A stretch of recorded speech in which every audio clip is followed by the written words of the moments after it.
give them a round of applause.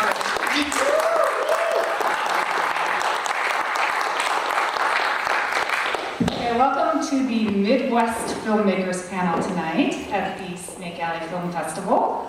My name is Kara, and tonight we have some amazing talent from our region of the country here with us tonight. Thank you, everyone here at this table, for coming tonight and being a part of our panel. We're very happy you're here. Now, I have a wireless mic for you, and I thought we would start. You can just pass it on down. I thought I'd start by asking you to introduce yourself, who you are, where you're from, and let us know what film you have, or screenplay, for the readings, in the festival this week. And we will start with Russ. Thank you.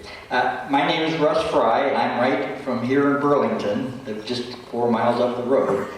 And I have the film tonight called The Not So Good Pilot.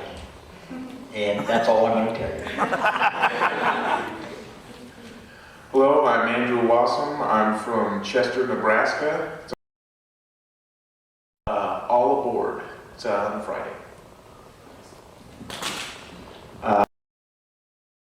We have a lot of talent up here on the stage now, and a lot of people.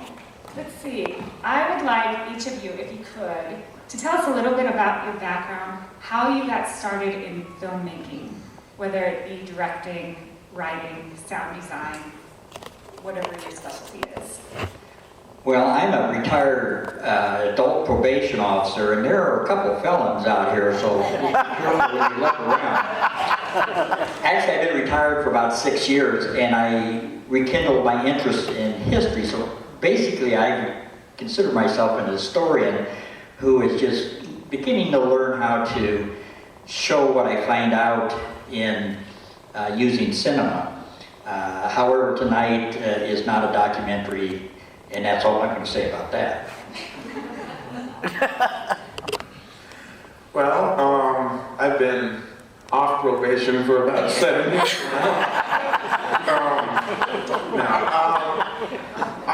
I was always, interested in writing, and I mean, I think, Chuck and Danielle have heard me say this, 1,000 times. When I was a kid, why pretend to be, Joe Montana when you could pretend to be Indiana Jones? Yeah. So I figured, well, I can't really swing from a vine, so I can at least write about it, But I was always passionate about it, and we eat. His name's Lou Hunter, and he teaches a screenwriting class, and I always wanted to get into it. And it turns out he lived only about 24 miles away from me.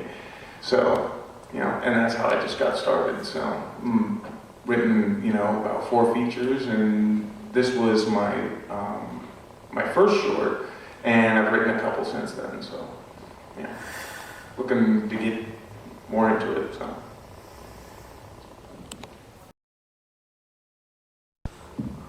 Okay, let's see here. I was wondering if each of you could tell us the experience of making your film that's playing here this week, or writing the screenplay, or doing the sound for the film. Whatever it is you have submitted to this festival. If you could tell us about the experience of it, where you got the idea, what was the journey like? I mean, from casting to shooting, if you're writing it, how did you come up with the structure? Did the screenplay reading help you tonight to see it, if it's been performed yet? The challenge of distributing your film. If you could just tell us the journey of the project that you submitted to this festival.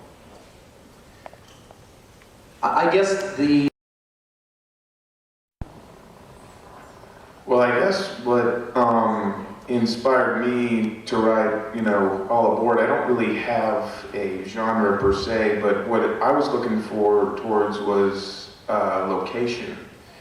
And in terms of a location, I wanted something that kind of gave a sense of claustrophobia where you can't really get out, And I also wanted to, I was inspired by, a lot of, Rod Serling stuff on the Twilight Zone and just stuff, from the outer limits from, the 50s and the 60s. And I always wanted to give it that kind of vibe because I always enjoyed those. And, Strangers on a Train is probably, one of my favorite Hitchcock films. And I always wanted to I always was leaning towards, doing something on a train. So, hope you enjoy it on Friday. So.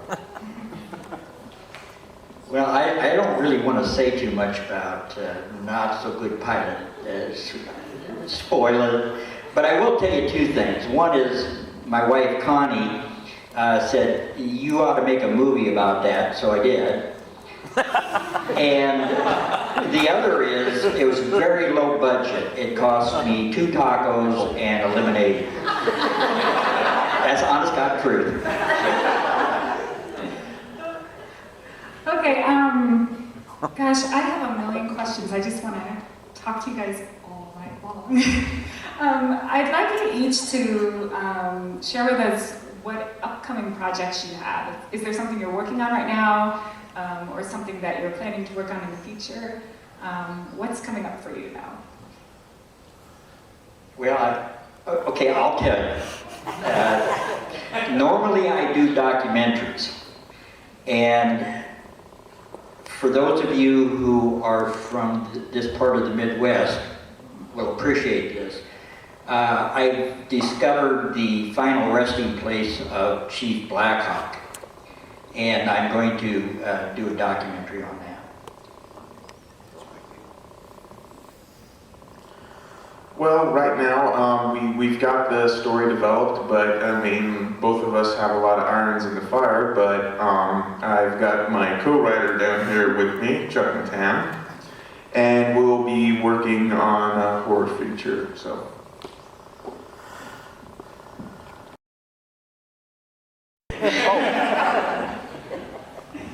Okay, I think at this point, due to time, we're going to open up this to the audience. If you guys have any questions. Lonnie's got the mic here. I got the mic, I'll come around. Any questions? Any questions for all this talent up here? I got Tab. This is for everyone. I'm just sort of curious whether it's a writer, producer, or director who sort of inspires you the most. Like, who's your favorite filmmaker in general? Who inspired you to sort of do what you do? I'm still stuck on A Clockwork Orange. I think that's Bigger Loser engineer. Oh, yeah, there you are. Impossible to answer, but I'm going to do my best here. Shane Black comes to mind. John Carpenter was definitely one of my favorites. Robert Rodriguez is also very good. It's so hard, but those are the 3 names that have, came to my mind that I absolutely love, in terms of, story and soundtrack. When it comes to Carpenter, he's insanely good. And visual style with Rodriguez and what he's doing with the Sin City graphic novels is just unbelievable. But yeah, it's so difficult for me to give you a definitive answer. I can only think of 3 names as like what Mike is slowly I'm sweating bullets here. But yeah, I can't really give you a real answer, but I can only tell you what I enjoy and what inspires me and what moves me and what drives me. Well, it's very easy for me. Producer, director, writer, Ken Burns, documentarian. I got a question. Okay. It is so good to see y'all up there making local films in Iowa. That is super cool. And I was just wondering if you have get-togethers or potlucks or anything to share ideas and resources and things like that. Nobody likes me, so I don't get to do that. We're going to set one up right after this. where do you live? Where do you live? We'll drop by. That They better have really good food at that potluck because I got a ways to go. I'm from Nebraska, so.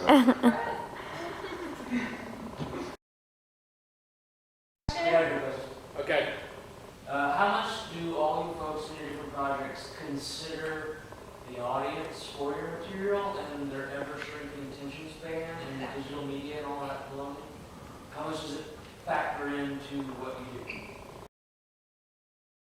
From the pack as much as you can, so it's tough, obviously.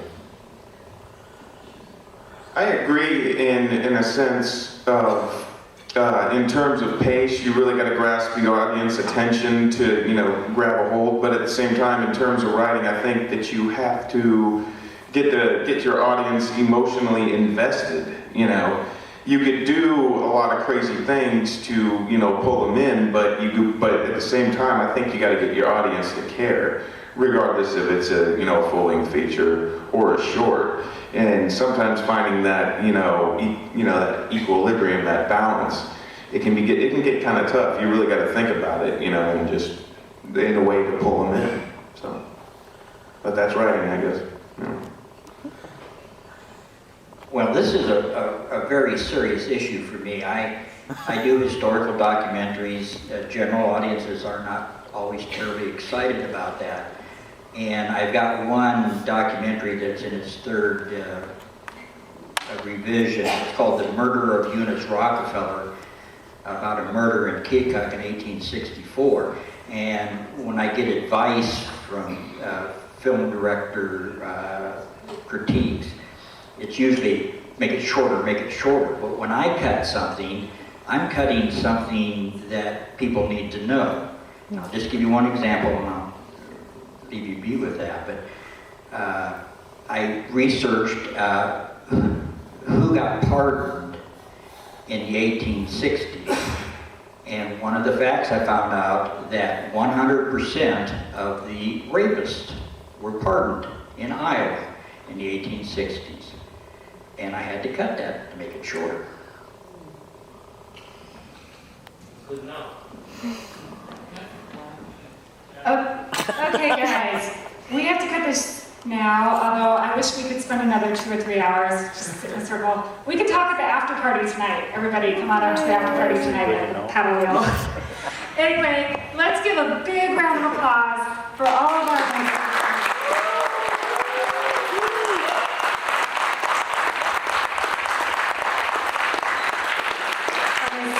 because in about 10 minutes, 8 o'clock, we're going to have the best of the Midwest film block.